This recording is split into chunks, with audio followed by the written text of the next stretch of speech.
Innana returns. Chapter 18. For the children. Ch18 joined her brother Anki in the Snake Kingdom, and they watched me in my human incarnations with a keen interest.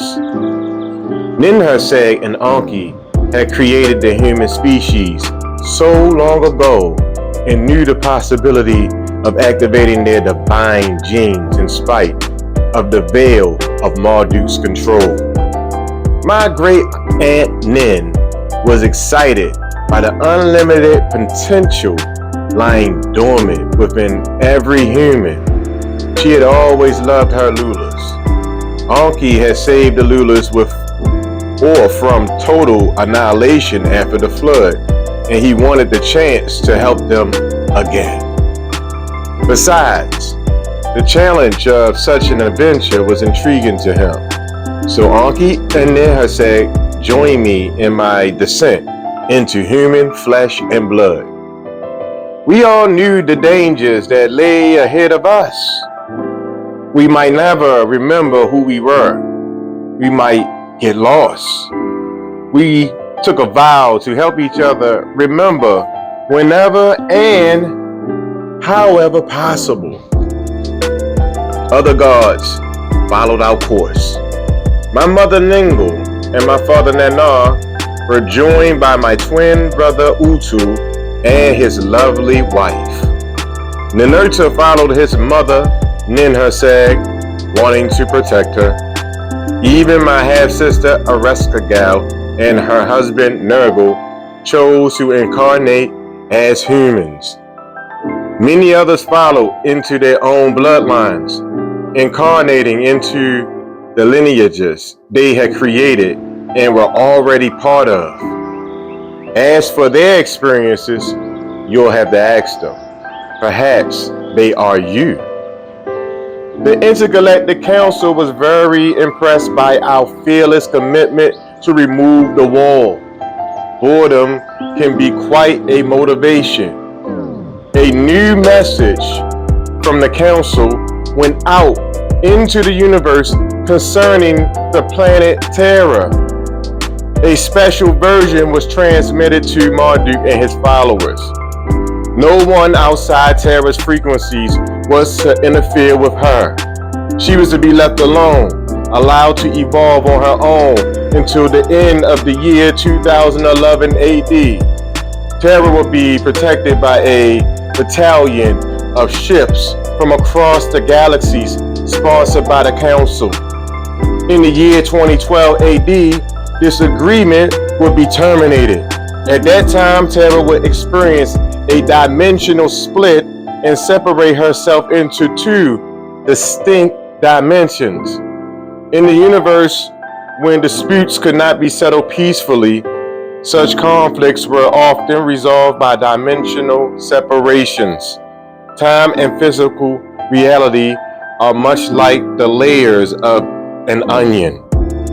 Worlds can and do exist within worlds, and dimensional existences overlap and intertwine one another. This separation would barely be noticed by the inhabitants of Terra, and all would be given plenty of time to choose between the two dimensions. The individual nature of each human would determine this choice. No one would choose for anyone else.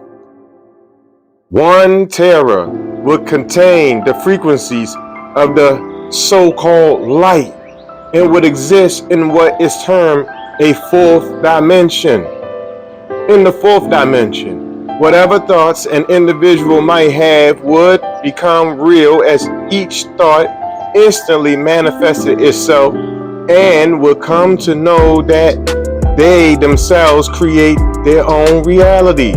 All the inhabitants of this Terra would know that they alone were responsible for everything they experienced, and the inherent right to be sovereign and to create will be guaranteed to everyone.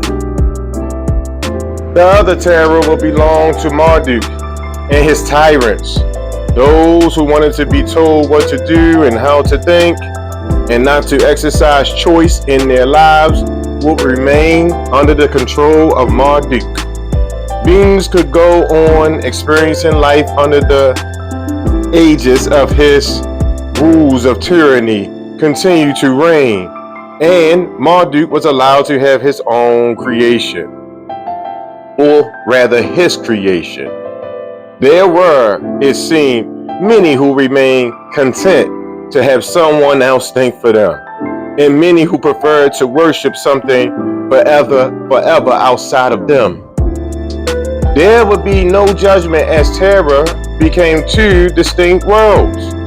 One day all humans would simply find themselves in the dimension which suited them the best, barely noticing any change at all, although there might remain some vague memories, even a few myths about a distant past. In the interim, the council of the Etherians would stand as guardians over Terra. There would be no wars, no conquests from space would be permitted. Apparently there were many other civilizations from other sectors who also wanted Terra. Many asserted they had also seeded her in eons past and were returning to renew their claims. This small blue planet seems to be highly valued by many. Surely there must be something on Terra greater than gold. In a way, we all cheated just a little. We did interfere. We entered human bodies attempting to activate the divine gene. We wanted to encourage original thinking and foment rebellion against tyranny. However, this proved to be hard going, and we were frequently executed for such behavior in one gruesome manner or another. We succeeded in creating a few inspiring holograms, some uplifting visions, and other holy experiences, and we did give some technological tips to a few of your best thinkers along the way. Naturally, Marduk also cheated. In trying to win converts, he generated many fearful holograms. He specialized in separating religion from the rest of life, and he created many forms of worship with vast bureaucracies to tax and rule the rulers. He created a new religion which had no official name but was known to some as consumerism. Men and women came to regard things as more important than people, and people were measured by the number and quantity of their things. An altar, an electronic box that emitted pictures, was installed in every house to train to people to worship things and to acquire more of them. The altar consumed most of the people's time. The remainder of their time was spent in getting money to buy things. Children were left alone in front of the altar while their parents rushed about in the pursuit of more things. Only a few noticed how empty life had become. Marduk had succeeded in painting a new face on his old snake oil over and over. When the Etherians heard about the altar, they resolved to send the people of Terra a gift. From the center of the galaxy, they began to transmit a wave of light, gently at first, and slowly increasing in magnitude. The waves surrounded Terra. New generations of thought appeared for no reason, often befuddling confused parents. People danced in the streets like primitive tribes, shouting, "Make love, not war." Many others found themselves seeking solitude, time to go inside themselves. The wave continued. Grown men declared their right to feel, and the women asserted that they were equal to men. Young students stood in front of enormous weapons and claimed their right to choose to be free. People rallied to defend Mother Earth, who had been poisoned terribly in the 20th century. Some claimed to speak with the dolphins and other animals, wanting to defend them. The wave grows more powerful. I, innana, seemingly lost in a strange earthly body, open myself to that wave. Every day, I endeavor to remember. Somewhere in time, I see a little blue girl running across lapis floor, and her laughter echoes in my memory. I know I must remember.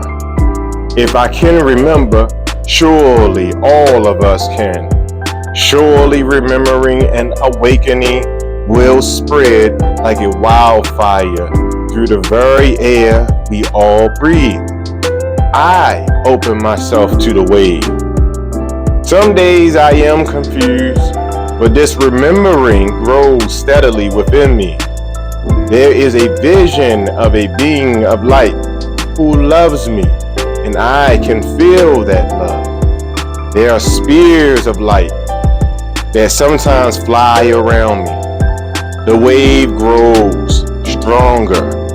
I hear the sounds of change. Every cell of my body begins to vibrate with change as endless sweet mysteries reveal themselves to me. I remember the gentle waves of love and forgiveness flow across my body, into my mind, into my heart, and I remember. So we are here on Terra with you, awaiting the time of choice. We who created you send our love to all our children, our many children. We who created Marduk want you to become as the gods, but better.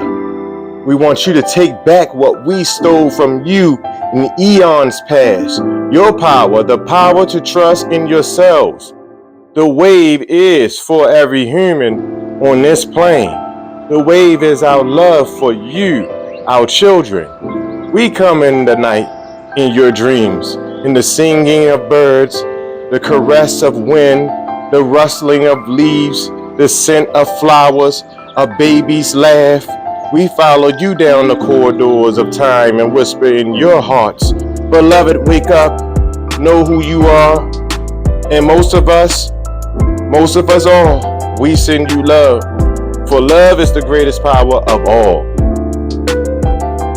As you begin to discover your power to create, occasionally think of me and my folly. Think of Nehaseg, Anki, all of us.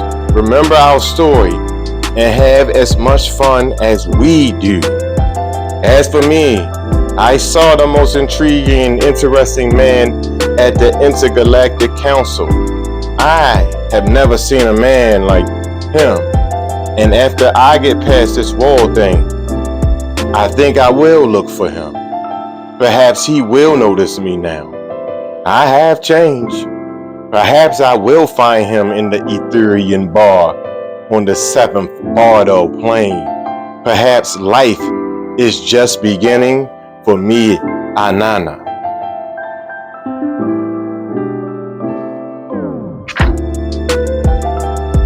Intern. A beautiful woman, a goddess sleeps upon a golden dragon. A dragon hisses, eyes glowing red in the darkness. The woman lies under a thick velvet cover, her arms languid, her delicate fingers still and silent. Her skin is creamy blue, warm and soft. Her almond-shaped eyes more imperceptibly behind closed lids and long lashes. She sleeps, she dreams. Seated on a cloud, she hovers in the sky as thousands of men and women prostrate themselves before her in worship and adoration. Innana, they cried, O Queen of Heaven, they cried. We howl before you. No, we bow before you suddenly. Before or from beneath her, venomous snakes appear, writhing from her. They crawl towards the crowds. First snakes, then dragons, then demons. They devour her worshippers. Terror fills the air. Blood stains the land. No, the goddess screams, no, I am you. Do not worship me, no. Her anguish overcomes her. Gasping for breath, she wakens, trembling and crying. No, tiny beads of sweat cover her body. No, tears flow across her lovely face. The dragon hisses and then is silent once more.